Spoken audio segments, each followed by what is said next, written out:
So each of these labs that I've just mentioned looks at the impact a universal basic income could have from an intersectional perspective of that lived experience. So in terms of activity, we've got lots of parallels with the actions and campaigning done by the town and city and regional based labs as well, but with the people, groups and organisations within these specific communities.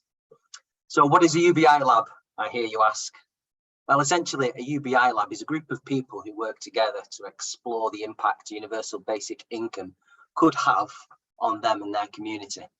The network, we are part of a decentralised network and each lab is autonomous. So we decide really what it is that we would like to do. And we all collaborate together as well with other campaigning organisations. We share experience, knowledge and resources to help each other in taking action, engaging people and building the universal basic income momentum.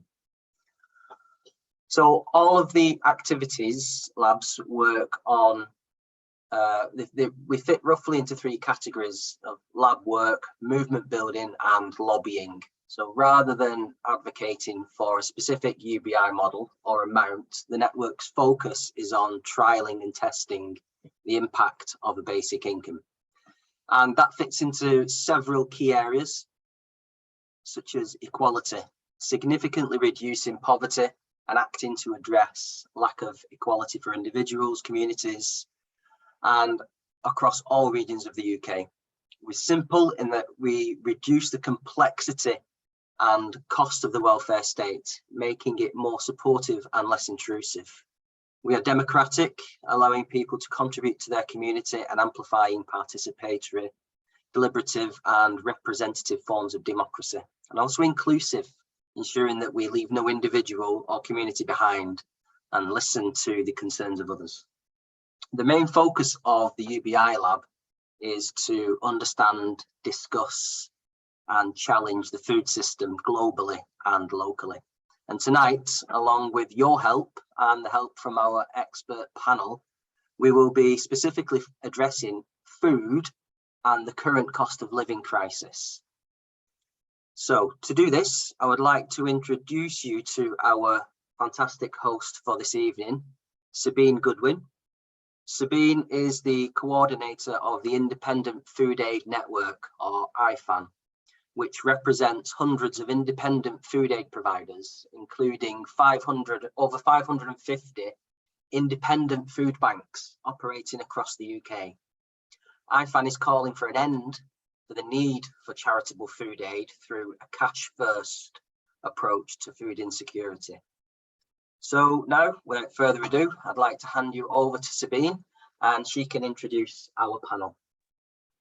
Thanks so much, Dave. Good to be here. Thanks very much for having me. At IFAN, we're really seeing a very extreme situation on the ground, an unprecedented situation where more and more people are seeking the help of our food banks, of our members, but at the same time, food banks are struggling to cope. They've seen a reduction in food donations, financial donations. They're having to tap into financial reserves to buy food to support people. And what we're witnessing is a moment where, which we've all really been predicting, or many of us have been predicting for a very long time, that responding to increasing poverty through charitable food aid is not only unacceptable, but unsustainable. So it's critical from our perspective to be campaigning for a cash-first approach to food insecurity, for income-based solutions to rapidly escalating poverty, and it's a privilege to be here to have this discussion around specifically universal basic income. And I'm pleased to introduce the first of our panelists, who is Mary O'Hara, journalist, author and producer. And Mary, perhaps you'd like to answer the first of our questions, which is to talk about your experiences and reflections and thoughts about the cost of living crisis that's has emerged in the last few months. Over to you, Mary. Thank you. Thanks, Sabine. Thanks for that. Hi, everybody. I can't see everybody on my screen, but I'm sure there's quite a few of you sitting out there. I watched you come in the waiting room. I'm delighted to be here and to try and make a contribution that hopefully makes some sense for everybody. Just to put myself in context, I have been a journalist with a focus on social policy and social justice for the best part of 15 years. I've authored 2 books around poverty and inequality. The first one, Austerity Bites. I wrote at the onset of austerity policies 10, 12 years ago, tracking the impact of that and what was coming down the line and how people were being impacted. And the second one was more recently in 2020 about the shame and stigma attached to poverty, which gives me, a very good reason to be interested in something like UBI, because stigma in the welfare state as it's currently configured is such a huge issue. So in relation to the question that we're all being set by Sabine and by the lab, what are my experiences of the cost of living crisis? Well, first of all, at the moment, I'm not based in the UK. So my direct impact from the cost of living crisis is very different. I'm watching it very much as an observer, as a reporter, but also as someone whose friends and family are directly affected by it, and people in my networks who tell me what's happening. The first point I would make about the impact of it is that when I am involved in UK networks and news, it's very clear to me that the way it's talked about is as if it's an international problem, this cost of living crisis. To a degree it is, but it strikes me that the UK is suffering a much greater impact. So when things like Ukraine are mentioned, or the fallout of COVID, looking at that, it seems to me to be a very convenient way to dismiss some of the very UK-based manifestations of this crisis. For example, I'm based in the US right now. I have seen no difference in my energy bills at all, maybe 1%, 2%. So I'm horrified at what friends, family, and people in my networks are having to confront in the UK, which are these huge increases. Back when I was working on Austerity Bites, I first came across that phrase, heat or eat, which at the time was seen as such an extraordinary thing for a wealthy country to be even having a discussion about. It strikes me at the moment that what's happening is not even a heat or eat. It's like can't eat scenario, which takes it to a whole other level.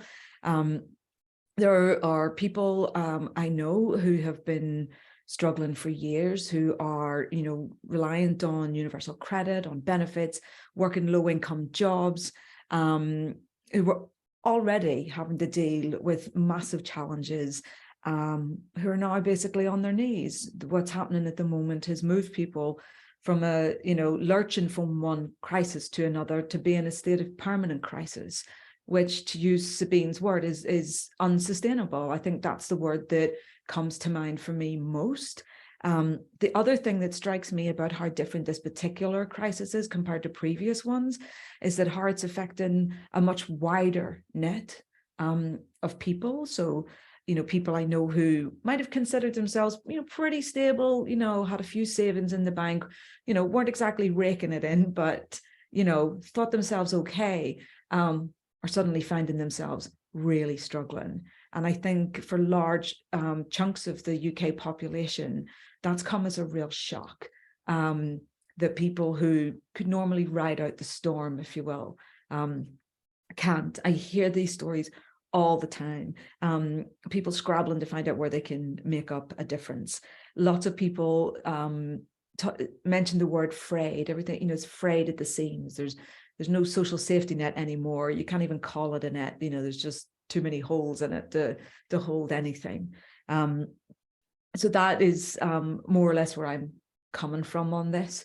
As a freelance, UBI is appealing to me because there are some months where I don't get any money coming in. So it would be nice to have that stability. But I think for people who are like really struggling to get by at the moment, this is something that we have to really look at and take very seriously. Because we're only at the start of this crisis, it seems to me, you know, the winter months ahead and into the new year are going to bring some, you know, very big problems. And we need to be thinking very seriously about how we challenge that and the narrative that's constructed around why we're in this crisis in the first place.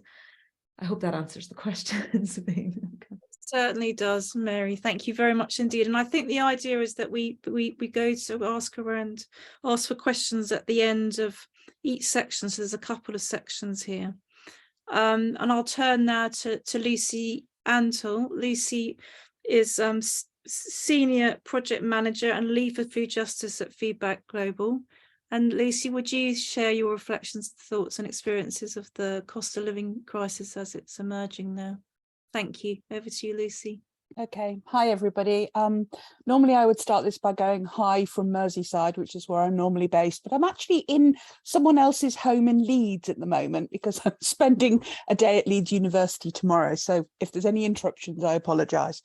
I work for Feedback. Feedback is a charity that's focused on changing food systems to make them fairer for both people and planet. And in particular, my role has been looking at regional food economies of the North. And I've been working in Merseyside, focusing particularly on an area of Merseyside called Knowsley. And this is a space where at the moment it is the second most deprived borough in the country. And we have a system where 77% of all of the population of Knowsley, irrespective of their income, lives in what is classified as a food desert. And when I say a food desert, that's not within even the usual boundaries of 750 metres from your home to be able to purchase a piece of fresh fruit. We're talking 1,500 metres. So people aren't actually able to access food. And the cost of living crisis is having a further detrimental effect on people's ability to actually get food that gives them some way of living well and also being part of society in many ways. For me, access to food is very much the start of food injustice.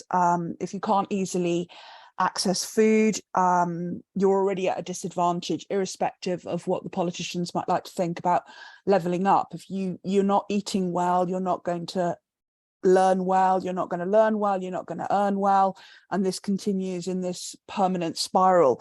And we see this particularly in Knowsley with these difficulties around accessing food, and also then the issues also of transportation costs, the fact that we have really bad public transport, it's expensive, it's difficult for people who are now facing the cost of living crisis in terms of their energy bills, because a lot of the people in that space are living in social or private housing, so are reliant on meters.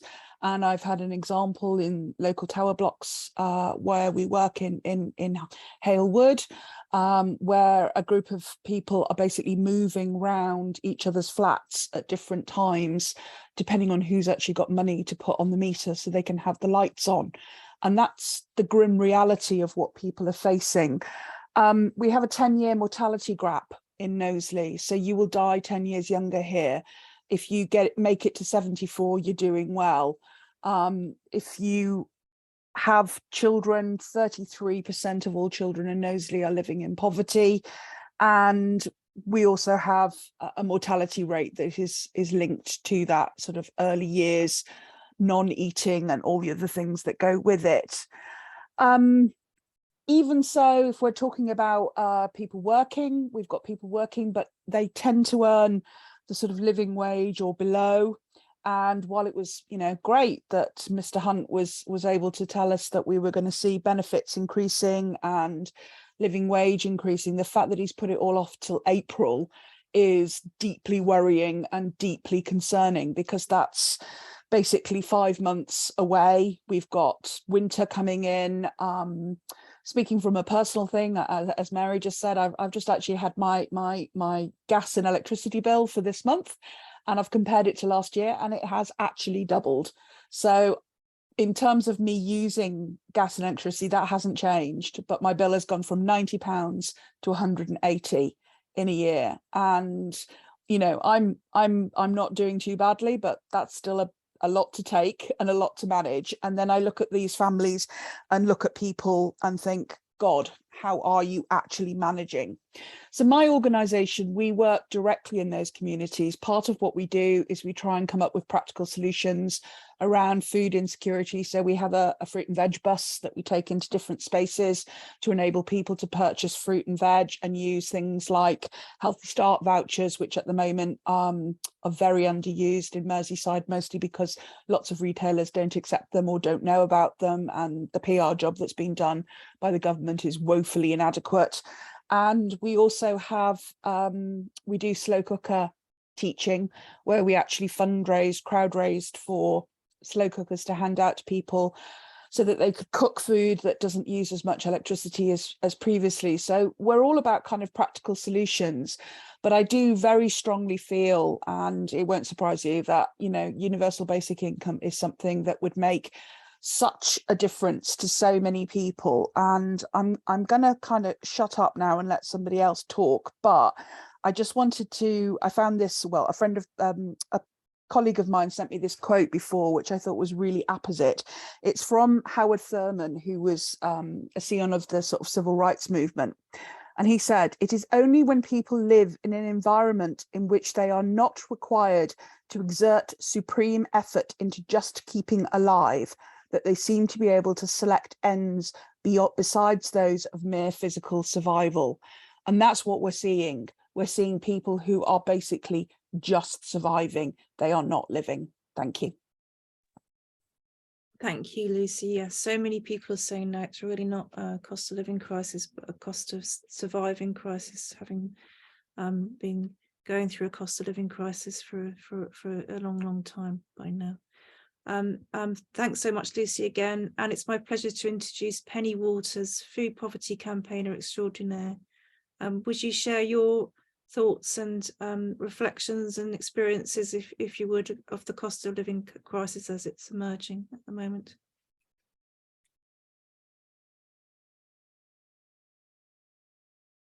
Penny, can you? There you are. Okay, I've got it. Good, No, mate, I don't do technology. you're fine. I do a piece of paper and a pen and I stand up and shout. So I'm Penny. I come from the northeast of England, a little place called Byker, which is right next to Newcastle. Now, at the minute we've got it, I would say 60-40 split. So 60% of the estate that I live on is on benefit. So cost of living crisis at the minute is, it's like Lucy said, not a crisis, you know, it's diabolical. We're having to live hand to mouth. Next door comes in that us, they get fed off us because we've got the extra money to go out and buy things. At the last count, our meal for Christmas dinner, I think I'm up to 19 people that I'm cooking Christmas dinner for the simple fact that most of you can't afford it. I'm lucky now. I've got 2 people that live in my house that work full time and get paid. If I had to live on what I get benefit wise, you know, I wouldn't be here because it's not functionable. I mean, our energy bills, our electric bills have gone up. I think it's £150 a month they want off us. Bearing in mind, we have electricity, we have an electric cooker, microwave and things like that. We don't, our heating and hot water come from a biomass heating system. So we pay £12 a week, every week for that. So we will be warm, but, you know, we might not be able to cook much. for the simple fact that the electric's gone up so much. And if you're on a prepayment meter, you pay more for your electric than I do. I pay direct debit every month. But if you're on a prepayment meter, the price of that has gone up even more than what I'm having to pay now. So, you know, what do? You sit with your blankets on and things like that. You don't put the lights on. The kids can't watch the telly. They're coming from school, you know, how are you going to get your washing done? Things like that. It's just, you're not, your basic survival skills. It's not a life. If we brought in the likes of universal basic income, it would be a better field for people. You've got a starting point where, you know, if two people in your house work and they're getting a decent amount of money, then, you know, you'll be able to live a little instead of just surviving. You go to a food bank, and what you get from a food bank, if you don't eat that type of food, or you've got an allergy or an intolerance to some of the food, you know, you've got no choice. You get what they give you. So if you don't eat it, it's hard lines. You know, you try and swap it with your mate or something else. Fresh fruit and vegetables, nah, you don't see them very often. You know, if you're a mum on our estate, because it's classed as inner city, I would say we've got like sort of second and third generation that have never had a job because of circumstances. And you try the hardest, but if your kids will only eat chicken nuggets, you aren't going to go out and spend a load of money on fresh fruit and vegetables if your kid's not going to eat them. You're going to give your kids something that they will eat, that, you know, they'll have something in their bellies to keep them a little bit warmer. So by having a basic, universal basic income, everybody starts off at the same. You don't have people that, it's not like them and us. Yes, you still will have like sort of upper class and what have you, but more people will be at an advantage, it's not at a disadvantage. Thanks so much, Penny. Thank you. Now, I think Darren has got a question. Is that right, Darren? Did you want to come in with a question? Don't worry, Darren's no longer with us. Oh, is he? Oh, is he not? Oh, sorry. Do we know what his question was? No, but he was messing around with our okay. system. Okay. Has anyone got a question at this stage that they'd like to ask?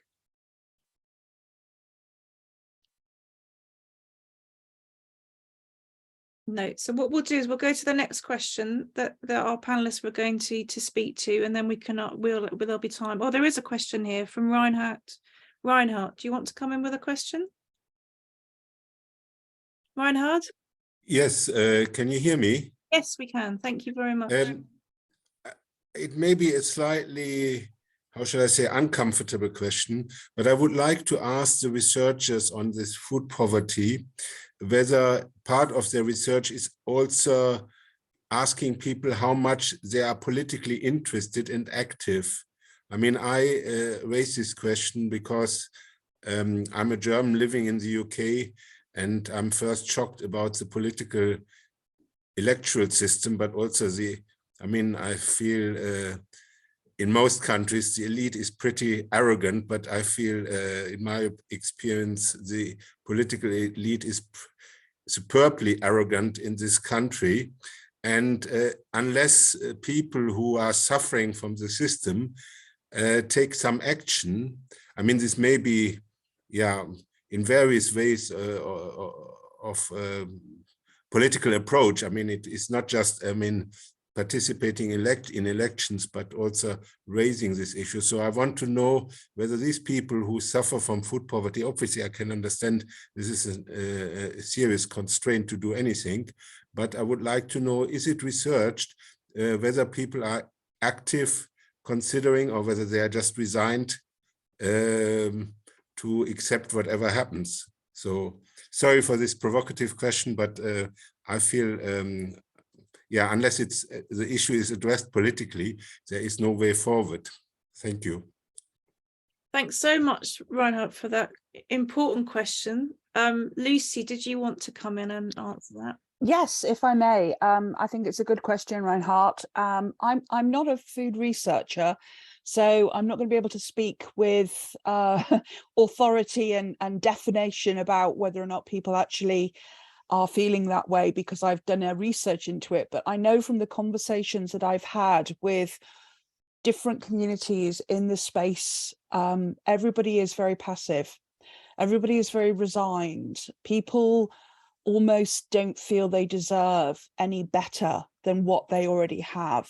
And that is of real concern to me and my colleagues, because we feel that, as was mentioned before by Penny, we are dealing with people who are perhaps second, third generation of unemployment, of disenfranchised, of not being fed well, of living in not great accommodation, living in areas where they don't have transport, everything's been taken away from them, such as the social infrastructure. So the libraries have closed where you might have gone and learnt about things. You've lost your social networks in terms of spaces where people could gather. There's nowhere for the young people to hang out, so they hang out on the street. All of this has just basically created almost this underbelly, this sort of second-class citizen. Now, I don't call people second-class citizen, and I don't feel they are that way, but that is how they are treated and how they feel. And we're seeing now, with reference to the food economy, that is becoming a second food economy. So it is that what is not required or not wanted by the rich, what is not required or wanted by the retailers, is then handed out to people who are in this second-class space, and it is second-class food for second-class citizens. So I get very, very angry about this, and I think it is something that really needs to be addressed. And I think that a lot of our politicians, and it's a real pity that Ian Byrne is not able to be with us today, because I'd have loved to ask him about this, is understanding just how people have stepped away from understanding what their vote might or might not do, because as far as they can see it, nothing changes, irrespective of who's in power. Thank you very much indeed, Lucy. Mary, did you want to come in as well on this point? Yeah, I'll just say something quickly. It's a really important question, I think, Reinhard, because it's often one that doesn't get raised because people are afraid of politicizing something. But I can't think of something more political than people not having food and not being able to feed their kids. It's a political issue. Much like Lucy was saying, in all the research I've done over the past sort of 10, 12 years, almost every community I've been in the UK where these are the issues affecting people, powerlessness has really seeped into a lot of places. I think a lot of people really do feel like their vote has no impact, that even if they speak up, no one's going to listen and certainly not take any action on the basis of it. Now, that's not to say that people aren't angry, aren't furious. They are. There's also, as you pointed out, the day-to-day constraints of actually, if you are just about surviving and trying to feed yourself and your kids and keep your house warm, you have literally no energy left for anything else. And it becomes this sort of circle of despair, really, in many senses, because on the one hand, all these things are happening to you, and because they're happening to you, you are less able to do something about them. In my last book, I wrote about a lot of the research looking at what happens when people are so consumed by survival to everything else. Mental health suffers, sense of self-worth suffers, aspiration suffers because they don't see a path out. And again, speaking to Lucy's point, I think that if they also feel that the parties that aren't in power aren't going to deliver, then there is a real sense of we just have to do the best that we can. And that does trouble me. I think it troubles a lot of people. I will, though, qualify all of that with the fact that I've also, in the course of my research, come across people who I'm absolutely blown away by having the energy, somehow finding the energy to stand up and speak up. I mean, I've interviewed so many people who really I'm just in awe of, because despite the financial strain, the mental health strain, somehow they still make their voices heard, and they still try to push through and have some meaning attached to their experiences and their lives and their points of view. So I as I said, I'm in awe of those people. I don't know how they do it, but they are there. I just wish people were better supported to be heard and to make their own suggestions for what will solve these problems, not always being told what will solve them, but being asked what they would do to make it better for themselves. So that's what I would say to that question, Reinhard. Thanks so much, Mary. Before I come back to Reinhard, Penny, could I just ask you to come in if you want, if no pressure, but if you wanted to come in and reflect on this point, it'd be brilliant to hear from you. It is a hard one. This area is predominantly Labour. It has been for a long time. Most of the places in the northeast are Labour council. They're also Labour MPs, because we are working class. We class ourselves as working class. Working class don't like Labour. Working class don't like Conservatives. You know, Conservatives are packed. It's a simple fact. But at the minute, you say to somebody in the street, well, who did you vote for? Oh, I didn't go and vote. Well, why didn't you go and vote? What's the point? They see no point in voting for anybody because they're all roughly the same. And at the minute they are.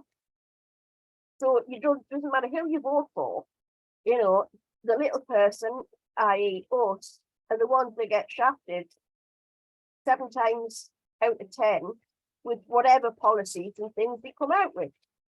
So they don't do anything for unemployment. They don't do anything to help with, you know, childcare costs. They don't do anything to help with disabilities. They don't do anything to help with like food insecurity or anything. And they don't do anything to help the littler people. They don't do anything. I mean, the farmers, which has been on the telly the other day, the poor farmers have got loads of eggs. The supermarket have got no eggs. People saying, well, where's the eggs? The eggs are there, but the supermarket won't care for them. So, you know, what you're supposed to do. I'd rather go and buy the eggs straight off the farmer. But I live in an urban place. We don't, you know, unless you've got a car, you can't really go and see the farmer and say, can I have some eggs? But this is where it's all wrong. And people should, you know, stand up and shout like I do, you know, big up, don't mind it. But it's not, I'm just one little person.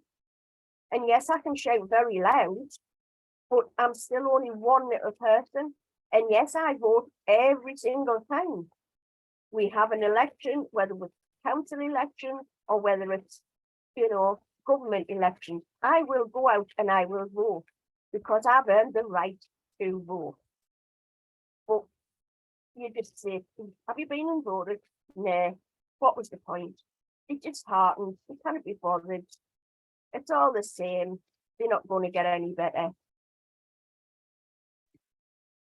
Thank Can you. I just add, Sabine? Obviously, I've worked with Penny for quite a few years now, but I've worked with a lot of young campaigners as well. And what I've seen is I've perhaps started working with young campaigners on free school meals and various different things when they're 14, 15. As soon as they hit kind of 16, 17, because they're living in deprivation, they're having to go and get part-time jobs.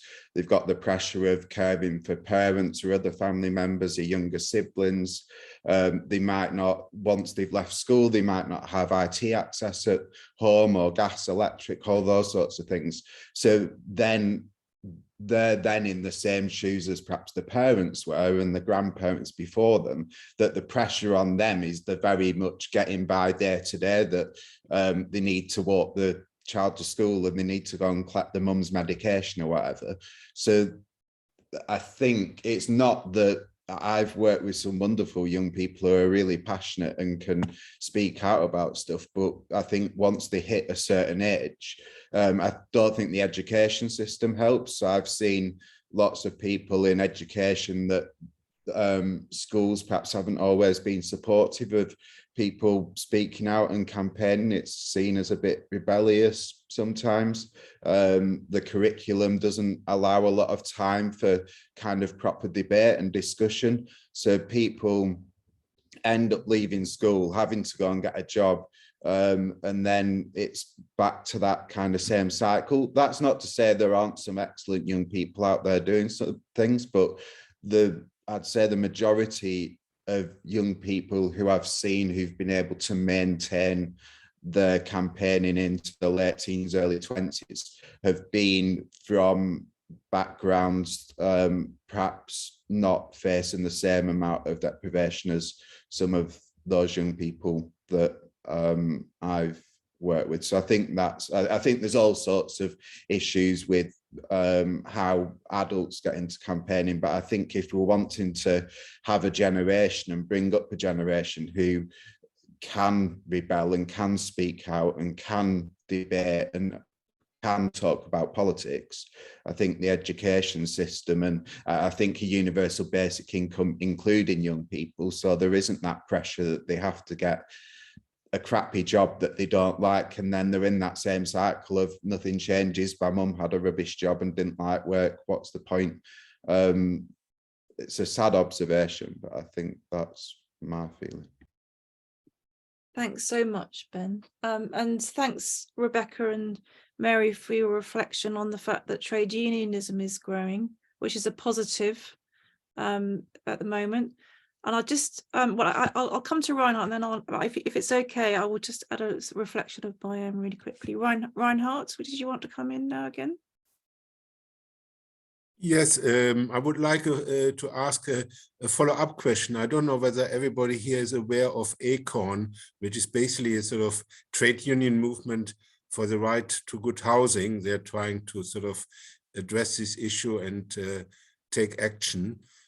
So my question is there then the time to create a similar type of movement or trade union for the right to food or the human right to food, for good food, linking it also to basic income, and to try and organize? And I would assume if there are some people like Ben mentioned who are active, that maybe if people have to go to food banks, then there would be one way to try and identify some who are prepared, maybe prepared to go beyond just collecting food, but trying to take it further and say this is not a dignified way to get food, and try to take some more direct action. I don't know whether it's feasible, but as I said, in ACORN has organized around the issue of housing, and I think food is another essential human need. Thank you.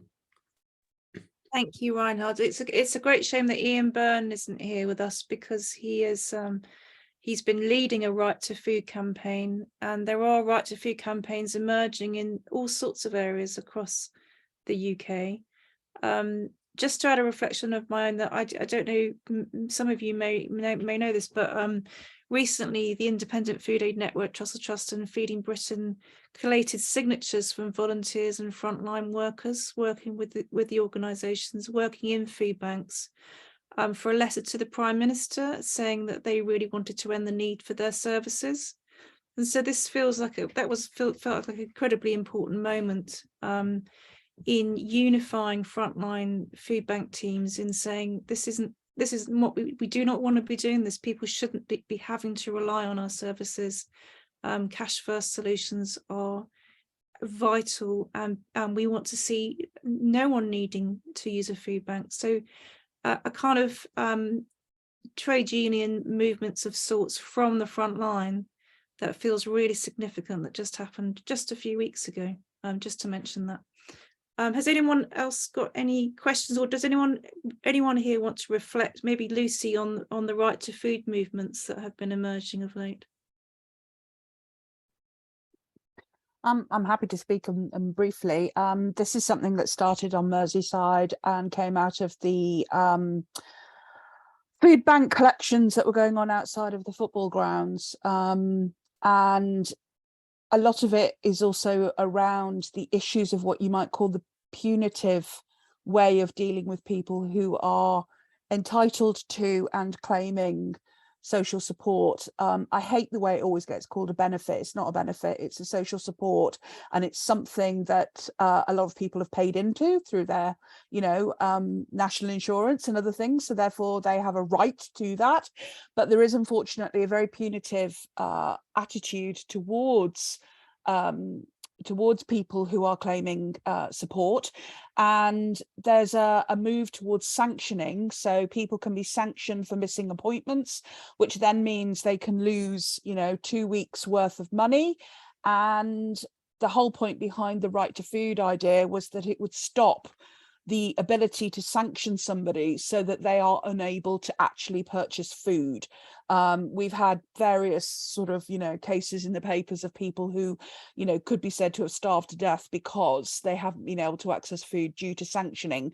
And the point behind right to food was to make that impossible to comply with, and to ensure that everybody was able to be fed in some way, shape or form. This would also, I think, as well, be part of supporting people who are asylum claimers, people who have come to this country for support and help from places where they can't live, and then end up finding themselves with no recourse to income. So they are literally destitute on the streets.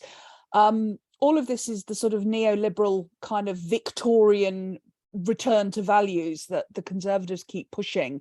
And again, sort of there was a comment earlier to Reinhardt about the fact that there's always this kind of push on it being the individual's responsibility to sort themselves out. I am of the opinion that it's not the individual's fault, and it's not the individual who has to sort it out. I think that's exactly what government and politicians are for. It's to support citizens and to enable them to be able to live and have that go through with them. So right to food is something we would love to see carry on. Liverpool is a right to food city. There's quite a few others that have now declared the same.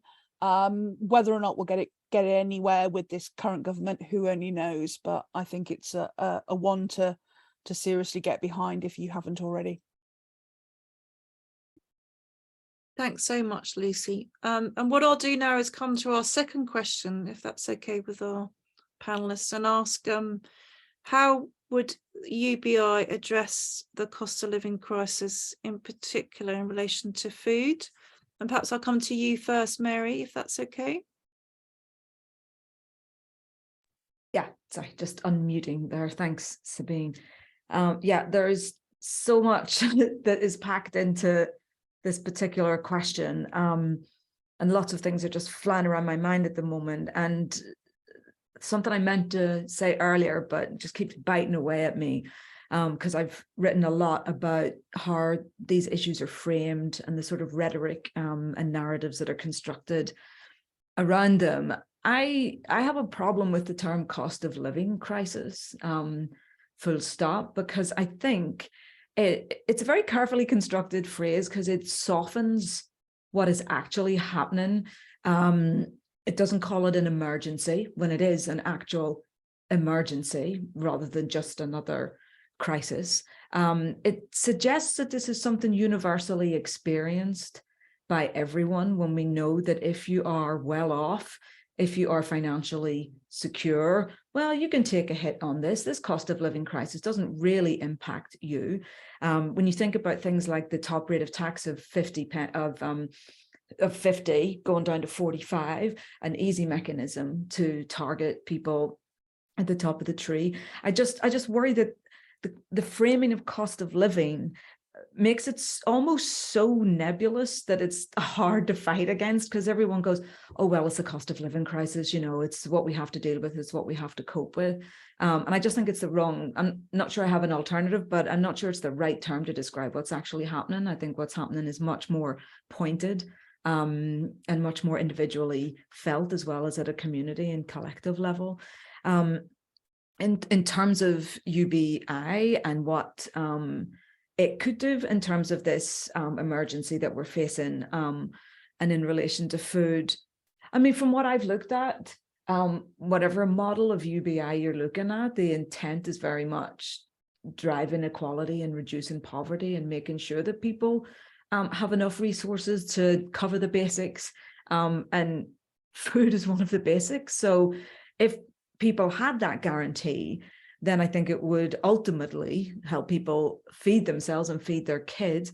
I worry at the moment that if we lived in a sort of ideal universe and this was introduced in some form, let's say in the next 2 months, how much of it would end up being absorbed by these other costs that are putting pressure on people? So by dividing food from energy, etc., we end up going, well, this money gets sucked into energy costs because they're going to go up and up and up. And it's how we protect food as a basic right, as well as everything else. So I've no doubt that if it was introduced, it would have an impact. I would love to hear more from people who are working in this arena, particularly about what model of UBI would directly target food and how that would work. It's not an expertise that I possess, but I do feel that there's a real sense of urgency around it. I often think when I look at stuff like this about, you know, because I grew up in poverty. I was on free school meals my whole school career. Our family relied on the welfare state for our basics. And I always distinctly remember Tuesdays, because every Tuesday the family allowance came. And there was literally nothing in our cupboards by Tuesday. So when the family allowance came, that got us through to the following Friday when the next dole check came. And I was very aware that that was a universal benefit, that everybody got it, that it wasn't stigmatized. So whilst as a kid, me and my siblings would have definitely felt stigmatized by having to, you know, our dad had to go to the dole. The universality of family allowance stripped some of that away. And I don't think we can underestimate the impact that the stigma attached to not having food in your cupboard has, especially on kids, and the comfort that comes from knowing that your society is supported. Every family is supported in some way with this baseline financial assistance. So if I personally think that's one of the best things that could come out of a UBI experience, would be the destigmatization as much as putting food on the table. So those are my thoughts. I hope it's made some sense. Thank you. Really helpful, Mary, to hear from you on that. I keep thinking that I hope Rebecca will be able to, because Rebecca has much to say about the universality of free school meals, so maybe she'll be able to contribute later. Lucy, would you like to come in on this question around how the UBI specifically would be able to counteract the cost of living crisis, which I'm sure we'd all agree is not the right term for what's happening, but particularly in relation to food? Yeah, I have an issue with the word crisis, because to me this is insidious inequality that's been going on for too many years now. And when we talk about crisis, it always suggests that it's an emergency thing that can be solved really quickly and then we'll all go back to normal. And the problem is that this is like an endemic creeping thing that's getting worse and worse and worse. And a lot of this is to do with the fact that everything's on these kind of 3-year cycles around elections. Nobody looks beyond the end of their nose when it comes to planning and making decisions around food. There's nobody in charge of food in any of the cities. You know, we don't have portfolios for food. We don't have anybody knowing where the food in the city even comes from. There's just no kind of, I don't know, there's just, people just don't, the politicians and policymakers just don't seem to understand the absolute importance of food. And I completely agree with Mary about the removing the stigma. I'm a campaigner for free school meals for all, irrespective of income, because I think it's something that fosters the celebration and social aspect of food as much as it does the nutritional and health aspect of it. We have a few schools in Liverpool where they've actually changed the budget to allow every child to be fed. And they're using their school budget in that way because they can see the value of that and why that's really important to socialize and support children and remove that stigma. And I think the same goes for something like universal basic income. If it is able to provide a certain amount of income, and I know, Sabine, you can talk a great deal about the cash first kind of principle, which of course I also very much heartily agree with. I feel that anything that's going to provide a measure of parity for all families and all people to be able to have a living is something that I would really welcome. I'm not sure how it would work. I'd be delighted to hear more from Dave and others about how they think it would work. But yeah, my feeling is that it's not a crisis. This is long term now, and we need long term solutions. Otherwise, we are going to be here next year, the year after, and the year after that. Thank you, Lucy. Thank you very much. Penny, do you want to contribute on this point, and then maybe perhaps we'll turn to Dave and others to explain a bit more, if they wouldn't mind. But Penny, go ahead on how the UBI would address the so-called cost of living crisis, particularly in relation to food. I mean, it should give everybody a level playing field. But as Mary said, you know, free school meals. If you're on free school meals now, like you're a Ben going to school now and you're on free school meals, you get laughed at, you get mocked. You know, if your parents don't work and you walk into school with a pair of black plimsolls that we used to use for PE, you know, I'm getting on a bit. You know, they look at you as though you're a piece of muck. And that's me being polite. It's you know, they just look at you and you think, well, how am I going to stop that? So if you have enough money, or they bring in free school meals for everybody, which I think the government tried to do for primary schools a few years ago, because I got a job working in a school on school dinners. And there, that school, everybody from, I think it was reception, year 1, year 2, and year 3, all got free school meals, regardless of whether you were entitled to it. You know, that's what they give. Everybody got it. And there was less stigma on that. But the government had to pay out more money in wages, which come out your funds for the schools. So if people have got more money in their pocket, they've got more money, or they've got the choice to put your kid on packed lunch, which 3/4 of them would rather eat the packed lunch than the school dinners anyway. But if you've had a look at school dinner lately, it's a big cack. And then, you know, there's the other things that go with it. So you've got more food at home. You've got food that you want to eat at home. You've got food that your kids will want to eat. Yes, you maybe have to do a little bit more budgeting for the the fact of the fuel, but you know, it's a choice. You will then have the choice to do what you want with that money. This is where Sabine comes in with the cash first things. It is then giving you a choice of what you want to do. It's not, this is what you've got, this is what you have to do. You will then be having a choice to say, I would rather do this with my money.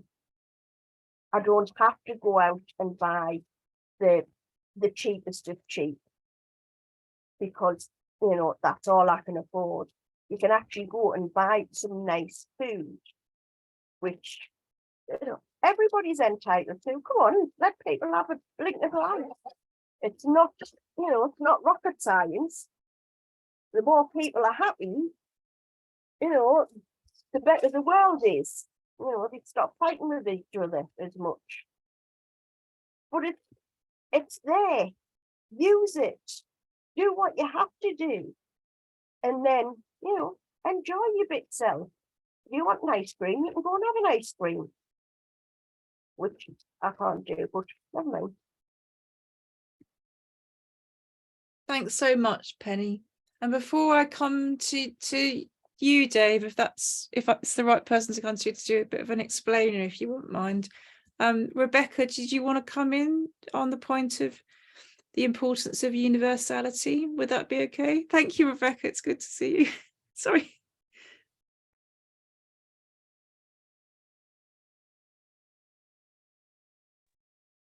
There we are. Sorry, I've got a child shouting at me at the same time as well, so apologies. Yeah, no, thanks. This is a really interesting discussion. It's really good to be part of it. Yes, so hi Sabine, nice to see you. We did research, well, like Mary, really in the wake of the recession and so-called austerity measures following that. So started about 10 years ago now, but I think sadly just as relevant as it was then. And we interviewed children and families in the UK and in Portugal and in Norway. And we were really struck by what children and young people told us about their experiences of free school meals or not having free school meals. So we had 51 children in the qualitative sample, and about half of the families, although all of them were in low income, about half of them weren't entitled to a preschool meal and didn't receive one. Some of those who did, whereas some of you were saying in the chat, they were sent to the back of the line for choosing foods that weren't allowed on the free school meal allowance. There were particular items they could or couldn't have. Sometimes the meal wasn't enough to fill them up, that they was covered with the allowance that they had. Some schools did a great job and they managed to use their discretionary funding to cover the costs of children who weren't entitled to preschool meals, but schools are under growing pressure and haven't got the funding to do that. So it was very, very disturbing. I suppose one of the things that we kind of argued based on the research was that schools should be places that challenge the social inequalities that define our societies, not reproduce them, and that we do need to invest in household resources, but we also need to invest in collective resources such as school meals. And that Margaret Macmillan argued 100 years ago that if the government insists on compulsory education, then it has a responsibility to ensure the proper nourishment of children. Yeah. Thanks so much, Rebecca. Thank you very much. Mary, did you want to come in?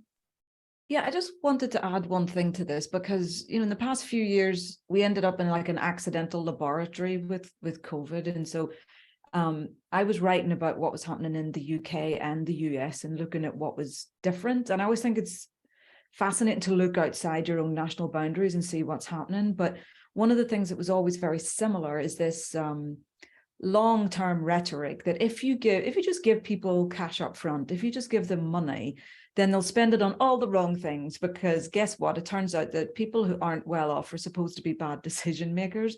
But actually, when during the pandemic lump sums of money were given out to assist and help people. The research that came on the back of that showed that far from this idea that if you give people cash first, they're going to spend it on rubbish or whatever the sort of political classes want to paint it as, people do spend it on food, and they spend it on good, nutritious food for their families and other essentials. The vast majority of people will use it for those reasons. And like, I think the research is fairly solid on that. It just doesn't seem to get talked about a lot, and rather the sort of blaming of people for supposedly spending money inappropriately takes the spotlight. But I just wanted to raise that, because we're constantly being told that people make the wrong decisions, but turns out that, you know, they will feed their families with and make their choices around what they do to feed their family. And that level of self-reliance and independence is really crucial, I think, in any of these discussions. Absolutely. And I just share a reflection from my perspective, if that's okay, that I feel that is changing, that people's thoughts about that are changing, and we've seen more and more local authorities distribute the household support fund directly to people. People are taking on board this cash first approach, and I think that's a real positive change in. And maybe it takes such a massive, and I agree with you, Lucy, crisis is not the right word, but for, you know, devastating situation that we're experiencing now that is impacting so many people, that for, you know, needs to be such a large catastrophe, really is probably the right word, for it for people to understand that it's everyone. It's there's no more othering. Othering isn't the right approach. It's about we're all in this together. And so then of course, you know, we want to be, you know, it's right that people make decisions for themselves around income and how they spend their money. Would it be okay, Dave? Or sorry, Ben, did you want to come in? Yeah, I was just going to say, linking into what Lucy mentioned in the chat, about, yeah, not kids just getting laughed at, but being told to get to the back of the queue and smaller portions and things. And I think that in some ways is perhaps done, not necessarily on purpose, but it's almost preparing those people, those other people, how they should learn to live. And I guess then when you see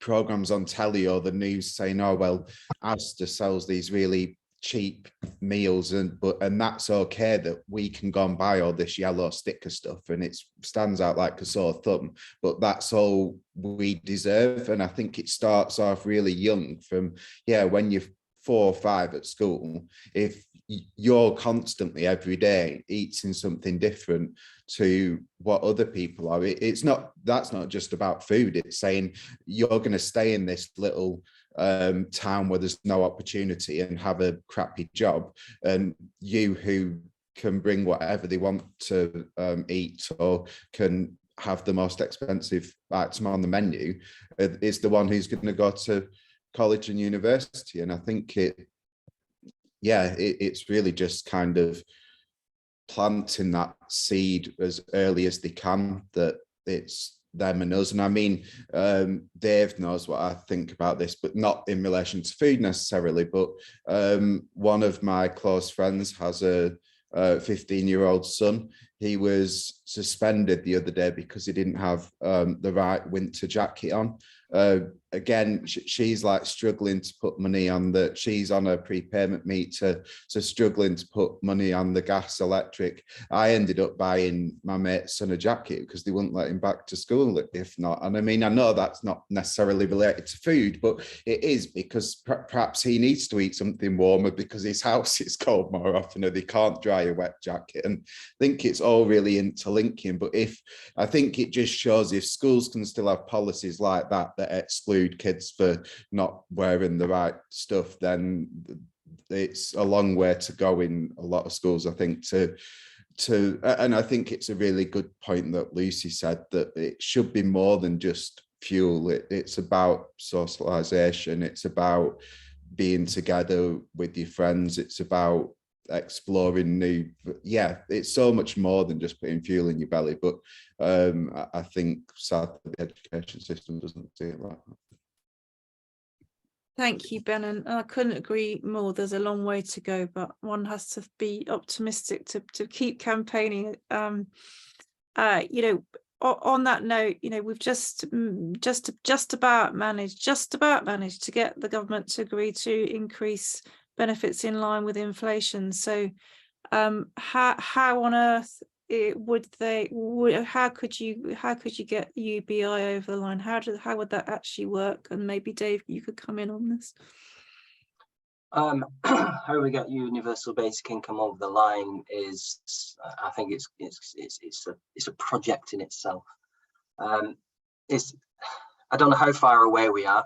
One of the last meetings we had with Andy Burnham is that he recommended that we were about 10 years away from it, which is good. But you know, we are in a perma crisis situation where it's just crisis after crisis after crisis. And for me, I came to the world of universal basic income. I've known many in this room for years, Ben and Penny, Rebecca, Sabine.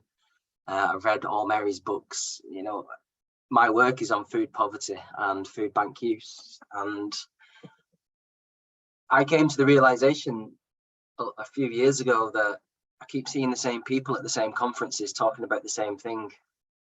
And it was always about how to end food poverty and how to tackle food poverty. And, you know, academics started to make a career for themselves out of food poverty. And we've created a poverty industry. And I think that's quite worrying, where it becomes our job to talk about tackling poverty. And I think I then came to the realization that we need to start looking at the reasons why people are falling into the river instead of just pulling them out. And a universal basic income, for me, really, it does start to achieve that. I think we do need now massive systematic change in the way that policy works, especially around social security policy, because it's no longer social security. And listening to the comments and reading the comments as well about neoliberalism, you know, and central politics, and that's why we've got a political apathy, I think, because there is no appetite anymore for politics, because it's all become the same. You know, and that was, you know, a project undertaken by Giddens and Blair to centralise politics, so people don't really care anymore. But for me, poverty is a lack of resources. You need money to have resources. Capitalism is competitive. You need capital to be competitive. So just give people money and they'll be able to be competitive and stand on their own 2 feet. And I think universal basic income then starts to provide people with resources. Because I think it's important to remember that food, for me, as a food poverty academic, is, you know, it's central to my work. And food is a basic human right. Everybody has the right to it. And I think that's why it works very well hand in hand, that we start to give people the resources to be able to meet that basic human need of food. But how do we get it over the line? I'm not sure. There's probably people in this room who are far more intelligent on politics and making change like that than I am. Hope that helps.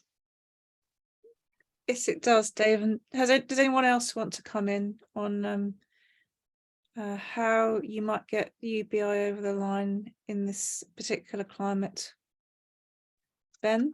I was just going to, not necessarily an answer to that, but just thinking about something Lucy mentioned earlier and then Dave speaking then. I think, and this is perhaps another event where we can discuss this in more detail, but I think we've not really mentioned climate that much tonight, but I know Lucy did mention in one of her earlier comments that if people have a UBI, then it's quite likely that they might spend it more locally. They might spend it supporting local producers, better quality food.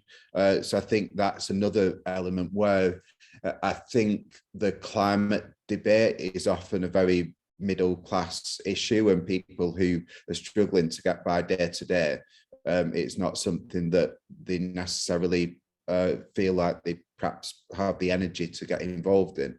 But I think if that can be interlinked and actually it's supporting small scale producers, local economies, better quality food. I think that's something to consider, and perhaps because climate is very much on the agenda, something that can help a UBI have influence to those in positions of power. Thanks so much, Ben. And Goretti, did you want to come in with a question or reflection? Yeah, so I live in Northern Ireland, and I'm involved in both the trade union movement and in local community groups, campaigning to just keep people alive, really, I guess, for the winter. And I have to say that my problem with UBI has always been that it seemed to me that if we can't get decent benefits now, like just to get benefits uprated enough to be somewhat decent, that the idea that we'd get a UBI that would be enough for people to live on is kind of like utopian. Do you know, I sort of think that I agree, like what we need is UBI, and what we need is a non-stigmatizing, universal, adequate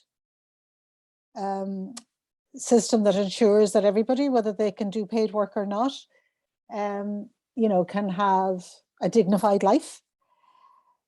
But I just think that there's no, I mean, this sounds like I'm getting down on it, and I'm not.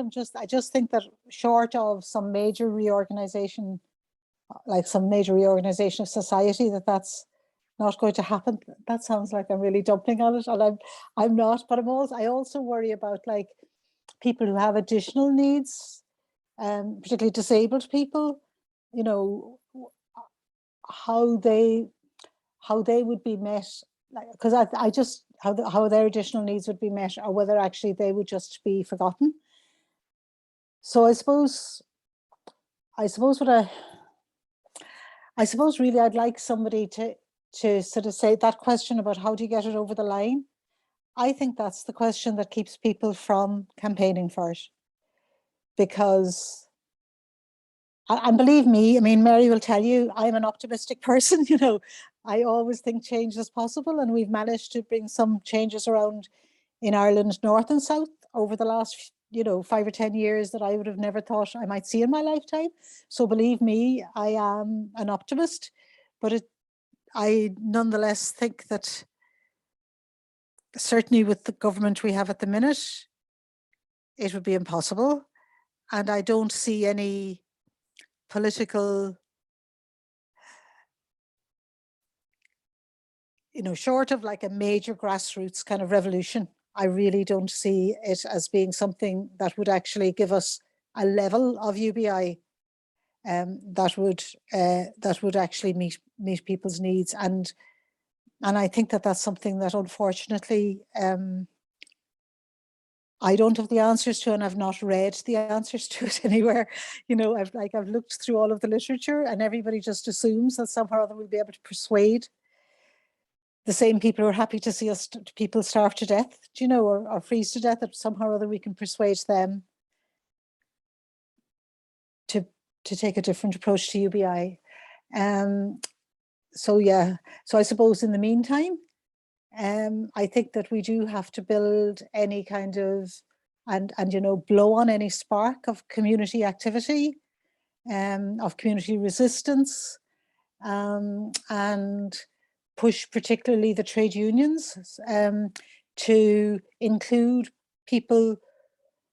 working people who can't work, you know, to include the, whatever it is, about 30% of people now who are of working age who are not able to work because of illness or disability or caring responsibilities, whatever, that the trade unions need to include those in their demands. And actually the TUC have got, you know, like quite, I was quite surprised to see that their demand for benefits is that benefits should be raised to 80% of the national living wage, of a 40-hour-a-week national living wage, you know, which would be about £260 a week for a single person.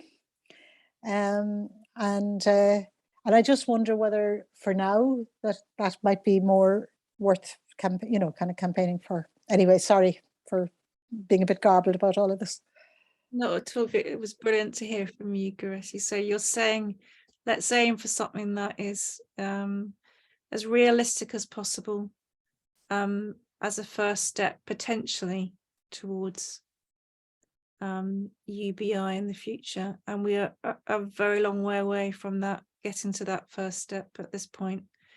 And Reinhard, did you want to come in now again? Reinhard? No, I think he's not heard. Does anyone else want to come in at this point? Cannot speak because sorry. Oh, so sorry. I thought you hadn't heard me. I do apologize. Reinhard, I'd love to hear from you. Yeah, I just wanted to come in on this discussion, and I think, in my opinion, if you look at the global situation and historical examples, I think there are 3 or 4 options how to move forward with the basic income. I mean, one option is, in my opinion, a sort of local option where municipalities take the direction. I take this example from Brazil. In America, the local government has started a basic income for 40% of the population for based on their sort of, because they are sort of seaside town and they get fees from oil companies. So instead of giving this money to the rich, like Maggie Thatcher did in the UK, they introduced a local bank, and this local bank introduced a local currency. So I think if municipalities, and I don't know how much the UK municipalities are able to set something up like this, could do it. And so for me, this is one way forward. Another one is through all sort of social or faith organizations. In Namibia, the Protestant Church started a trial on basic income. There is an US organization, Give Directly, which starts basic income in African countries. And so for me, this is another option. Obviously you need to, or in Germany, there is Mein Grundeinkommen, my basic income, which has basically collected funds to start at least a trial. And the third option is, I think, to influence political parties to go, either if you are in a political party or if you are not, but to try to influence them. I think that is the reason why we have now a basic income trial for artists in Ireland, which is just next to Northern Ireland.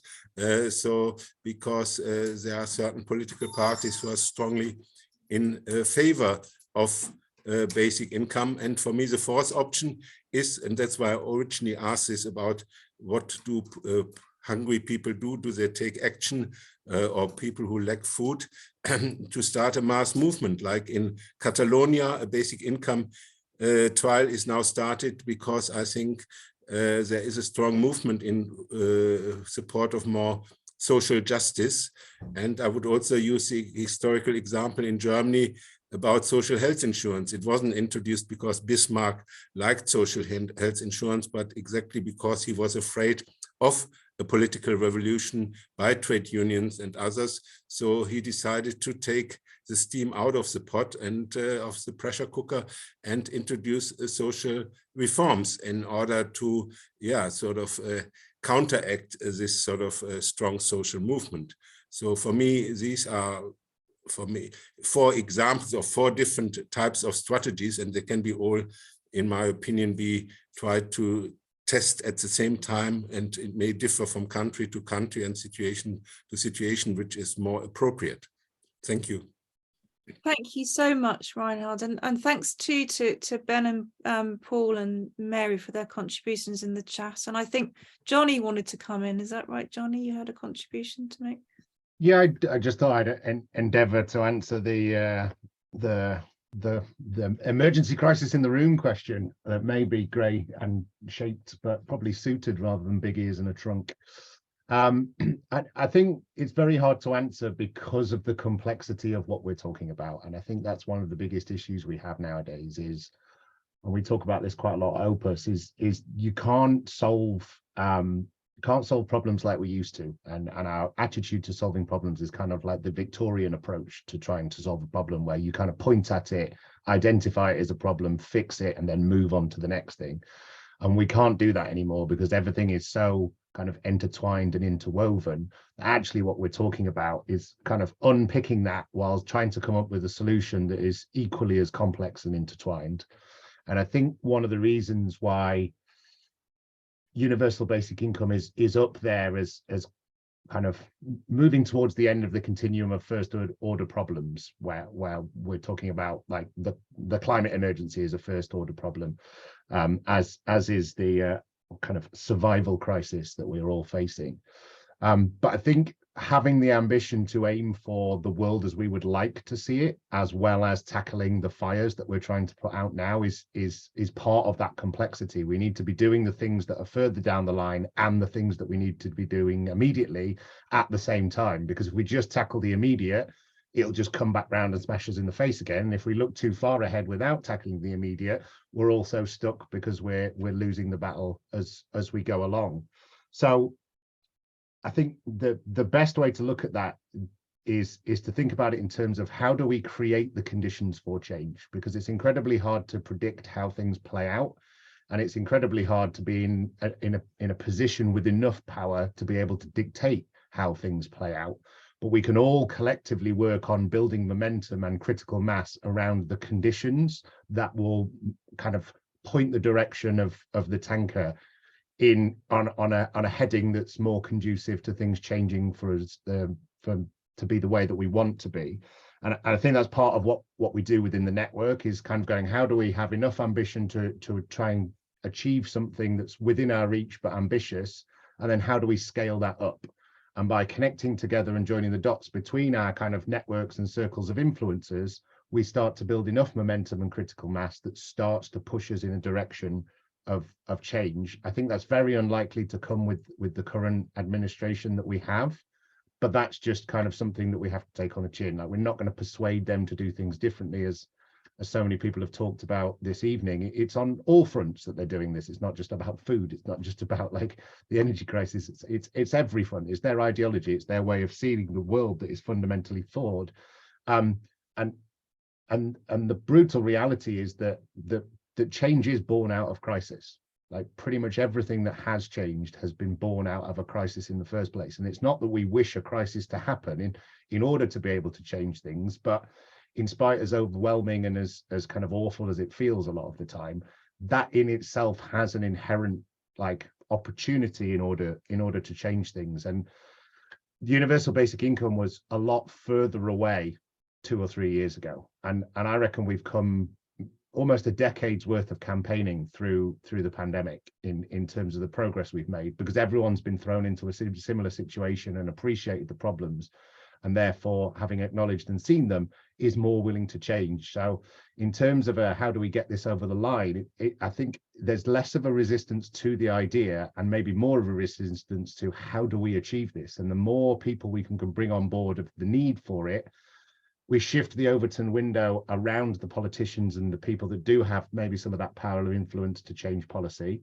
And we do that by always kind of trying to inform them, as we do with the CPPLG on UBI that we have, and working in political campaigning, but resourcing that with the support of the grassroots and the general public to almost give them permission, and then finding those points of leverage to really, really push when basically, as we're seeing time and time again, the powers that be are just out of ideas. And I suppose at its most basic level, it's our job to keep those ideas alive until the right opportunity pops up that we can really push with a bit more force, because we've built that critical mass and that momentum to make it to that 15 to 18% of the population tipping point. And that's when it tips, and that's when it goes over the line. And I don't think there's this gradual change up to the point where we see incremental things where it becomes something else.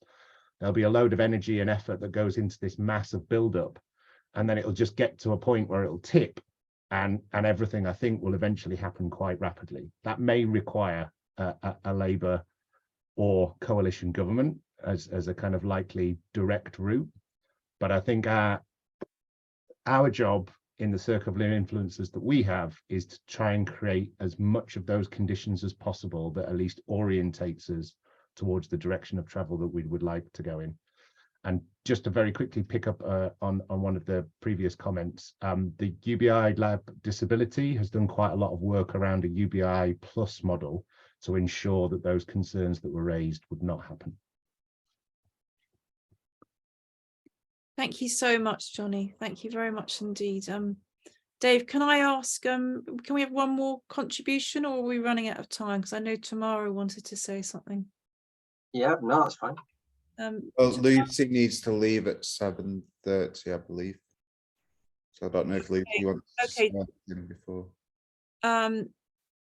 Tamara, I don't want to spoil the party. I'm just going to disappear and say thank you for listening to we're me. going to say thank you very, very much indeed to Lucy, in case we don't see her at the end. But Tamara, thank you so much, Lucy. Tamara, did you want to just come in briefly, if that would be okay? No, she's not. I don't think she's there. Yes, go ahead, Tamara.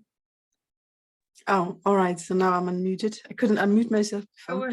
Thanks for letting me speak. I just wanted to use that opportunity because, yeah, obviously, I just want to share my view as well. UBI, very necessary. Why is it necessary? Money doesn't create value. Money itself doesn't have value. This is where we are, right? But what money has as a value right now, instead of sharing goods, is the simplicity to share between, to exchange in a simpler way, because it's not realistic that you go to exchange something, you take, I don't know what goods with you, and then you try to exchange it, find somebody that is going to be compatible to exchange that good or whatever. No, it needs money. Money is that thing that makes exchange so much easier. Okay, I have one good, I have one customer, or I have found somebody that wants it. I'm giving it a price of money. It is much easier to exchange. This is just as easy as it can get. This is what money is good for. There is no other value in money itself.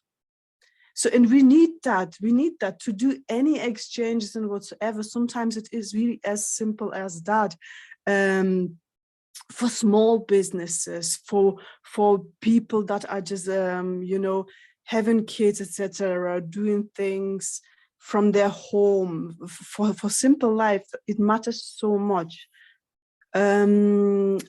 Obviously, there is a lot to discuss, and many things have been talked about. Again, I just wanted to maybe click that on, and also because this is UBI food, wanted to take that opportunity to ask. Is it possible to have in those food banks, not just food, but to donate seeds?